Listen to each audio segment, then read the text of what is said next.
அனைவருக்கும் இனிய சுதந்திர தின வாழ்த்துக்கள். அதாவது 79வது சுதந்திர தினம் நடக்குது. ஸோ அது அனைவருக்கும் வாழ்த்துக்கள். And this is a fried occasion. எப்பவுமே என்ன சொல்றது, ஒரு பெருமைப்படுற விஷயம். அதை தாண்டி as well as I can say that is a proud occasion. நமக்கு இந்த சுதந்திரம் வந்து இன்னைக்கு நம்ம எல்லாருமே நல்லா சுதந்திரமா இருக்கோம் அப்படிங்கிறதுக்கு முக்கிய முழு காரணம் யார் அப்படின்னா நமது யாரு தேச தந்தைகள், அதே மாதிரி சுதந்திர போராட்ட வீரர்கள். அது மட்டும் கிடையாது, அந்த காலகட்டத்தில் வாழ்ந்த ஒவ்வொரு மக்களும், ஒவ்வொரு இந்திய குடிமகனும் தான் நம்ம இந்த நிலைமைக்கு நம்ம இன்னைக்கு சுதந்திரமா இருக்கிறதுக்கு காரணம். போராட்டம் மட்டுமே ஜெயிக்க முடியாது. அந்த காலத்துல இருந்த ஒவ்வொருத்தவங்களும் என்ன பண்ணாங்க, நிறைய வலி வேதனை எல்லாமே அனுபவப்பட்டிருக்காங்க. அவங்களோட எல்லாம் முழு காரணமா இருந்துதான் என்ன பண்ணிருக்கிறாங்க இன்னைக்கு சுதந்திரம் வாங்கி கொடுத்துருக்காங்க. அதே மாதிரி இந்த சுதந்திரத்தை ரொம்ப பாதுகாப்பாகவும் ரொம்ப மரியாதையாகவும் நம்ம மதிக்கணும். அது போல என்ன பண்ணணும்னா இன்னைக்கு நமக்கு வாங்கி கொடுத்த சுதந்திரம் வாங்கி கொடுத்தவங்களுக்கு பெருமை சேர்க்க விதமா அவங்களோட நினைவுக்கு ஒரு நாளாகவும் இந்த நாள் இருக்குது. ஓகே, அந்த காலத்துல என்ன பண்ணிருக்காங்கன்னா அந்த போராட்டம் இல்லாமல் அதை தாண்டி என்ன பண்ணிருக்காங்க, நிறைய வல்லமை பெற்றவர்கள் நிறைய பேர் இருக்காங்க. நமக்கு காந்திஜி, நேருஜி, சுபாஷ் சந்திர போஸ், அந்த மாதிரி நம்ம வரிசையா நம்ம தலைவர்களை பத்தி நிறைய சொல்லுவோம். இன்னும் நிறைய தலைவர் இருக்காங்க. நான் ஒரு சில தலைவர்கள் பத்தி நான் சொல்றேன். மௌலானா ஆசாத் அப்படின்னு ஒருத்தர் இருந்தாரு. அவர் யார் அப்படின்னா அந்த காலத்துல பாத்தீங்கன்னா ஒரு கல்வித்துறையில ஒரு மிக திறன் வாய்ந்தவரா இருந்தாரு. அவர் தான் நம்ம நாட்டோட முதல் கல்வி அமைச்சர் மௌலானா ஆசாத் அப்படிங்கிறவர் தான். ஸோ அந்த மௌலானா ஆசாத் என்ன பண்ணியிருந்தாங்க, அவங்களோட கட்டமைப்பு, அவங்களோட எஜுகேஷன் பேஸ் தான் இன்னைக்கு நம்ம கத்துக்கிட்டு இருக்க ஒரு கல்வித்துறைன்னு கூட சொல்லலாம். கிட்டத்தட்ட அதுக்கு முழு முதல் காரணம் மௌலானா ஆசாத். அதே மாதிரி பாத்தீங்கன்னா பிபின் சந்திரபால் அப்படிங்கிறவங்க கிட்டத்தட்ட அந்த காலத்துல பங்களாதேஷ்ல இருந்தாங்க. அதுக்கப்புறம் அதை என்ன பண்ணாங்க, வெஸ்ட் பெங்காலா மாறிச்சு, கொல்கட்டால இருந்தாங்க. ஸோ அந்த பிபின் சந்திரபால் உமன் எஜுகேஷனுக்காக போராடினவங்க. உமன் எஜுகேஷன், பெண் கல்வியை ஆதரித்தவங்க. ஒவ்வொருத்தவங்களும் ஒவ்வொரு துறையிலையும் அதே மாதிரி ஒவ்வொரு தனித்துவமும் பெற்று விளங்கிட்டு இருந்தாங்க. அதுதான் நமக்கு என்ன பண்ண முடிஞ்சது, சுதந்திரம் கிடைக்கிறதுக்கு ஒரு பெரிய காரணமாகவே அமைஞ்சிட்டு இருந்தது. அதே மாதிரி புரட்சி எண்ணங்களின் தந்தைன்னு சொல்லுவாங்க.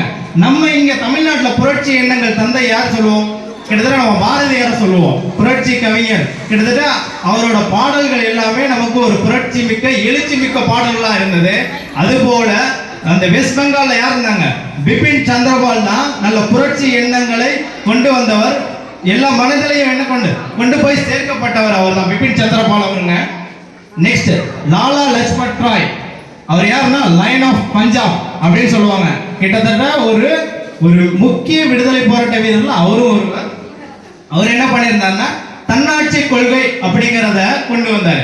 தன்னாட்சி கொள்கைன்னா என்ன, அந்த காலத்துல நிறைய பேர் தங்களோட முடிவுகளை அவங்களால எடுக்க முடியாம இருந்தாங்க. அதனாலதான் அந்த தன்னாட்சி கொள்கைங்கிறது தங்களுடைய முடிவுகளை தாமே எடுக்க முடியும் அப்படிங்கிற ஒரு கொள்கையை கொண்டு வந்தவர் தான் பிபின் லாலா லஜ்பத் ராய். அண்ட் பால கங்காதர் திலக், உங்க எல்லாருக்குமே தெரியும், அவங்கள சொல்லுவாங்க லோக்மானிய திலக் அப்படின்னு சொல்லுவாங்க. நம்ம தென்னாட்டு திலகர் கூட ஒருத்தர் இருக்காரு, யாருன்னா வ.உ. சிதம்பரம். ஸோ இவங்க எல்லாமே ஒரு முக்கிய போராட்ட வீரர்களாகவே இருந்தாங்க. அதே மாதிரி பால கங்காதர் திலக் தான் இந்திய விடுதலை இயக்கத்தோட முதல் மக்கள் ஆதரவு பெற்றவர் பால கங்காதர் திலக். இதை தாண்டி இன்னும் நிறைய பேர் இருக்காங்க. யாருன்னா ஆனி பெசன்ட். கிட்டத்தட்ட ஆனி பெசன்ட் யாரு, ஐரிஷ் உமன் அவங்க. ஆனா இந்தியாவில் வந்து உமன் ரைட்ஸ்க்காக போராடி இருக்காங்க. அவங்க ஐரிஷ் பீப்புள் தான், பட் இருந்தாலும் இங்க போராடி இருக்காங்க. அதே மாதிரி மங்கள் பாண்டே, லால் பகதூர் சாஸ்திரி, கொடிக்காத்த குமாரன், சரோஜினி நாயுடு, இப்படி நிறைய பேர் நம்ம சொல்லிட்டே போலாம். எண்ணற்ற பேர்கள், இன்னும் பேர் தெரியாத எத்தனையோ பேர்கள் தான் முழு முதல் காரணமாக இருந்து நமக்கு இந்த சுதந்திரத்தை வாங்கி கொடுத்தவர்கள். அதனால என்ன பண்ணோம், நம்ம இந்த சுதந்திரத்தை ரொம்ப பாதுகாக்கணும். இந்த நாள்ல மெயினா என்ன யோசிப்பாங்கன்னா இந்த நாட்டோட பாதுகாப்பு எப்படி இருக்கு அப்படிங்கிறது தான். கிட்டத்தட்ட நம்ம பிரைம் மினிஸ்டர், சீஃப் மினிஸ்டர்ஸ் இதெல்லாம் இதை பத்தி பேசுவாங்க. அதே மாதிரி இந்த நாட்டில் வந்து போராடி வெற்றி பெற்றவங்களுக்கு என்ன பண்ணுங்க, பதக்கங்கள்லாம் இன்னைக்கு அறிவிப்பாங்க. நிறைய பேர் பதக்கங்கள் அறிவிப்பாங்க. அதே மாதிரி இன்னைக்கு யார் கொடியேற்றுவாங்க அப்படின்னா பிரைம் மினிஸ்டர்ஸ் தான் கொடியேற்றுவாங்க. அதே மாதிரி நம்ம தமிழ்நாட்டில் சீஃப் மினிஸ்டர் கொடியேற்றுவாங்க. அதே மாதிரி ஒவ்வொரு இதுக்கும் ஒரு சீஃப் கெஸ்ட் வருவாங்க. இந்த யார் சீஃப் கெஸ்ட் வந்திருக்காங்கன்னா இந்தோனேஷியா பிரசிடென்ட் தான் சீஃப் கெஸ்டா வந்திருக்குது. ஸோ நம்ம இந்த சுதந்திரத்தை எப்படி வந்து நம்ம பாதுகாக்கணும் அப்படின்னு எடுத்துக்கிட்டோம்னா ஒரு சின்ன விஷயம் தான், நம்ம அடுத்தவர்களுக்கு துன்பம் விளைக்காதே மற்றும் அடுத்தவர்களை மரியாதை குறைவாக நடத்தாதே. அப்படி பண்ணாலே ஒவ்வொருத்தவங்களுக்கும் அது சுதந்திரம் தான். நம்ம இந்த சுதந்திரத்துக்கு பாதுகாப்பதற்கு நம்மளும் ஒரு முக்கிய காரணமாகவே அமையும் அப்படின்னு சொல்லிட்டு நான் வெளிப்பட்டிருக்கேன். நன்றி, வணக்கம், தேங்க்யூ.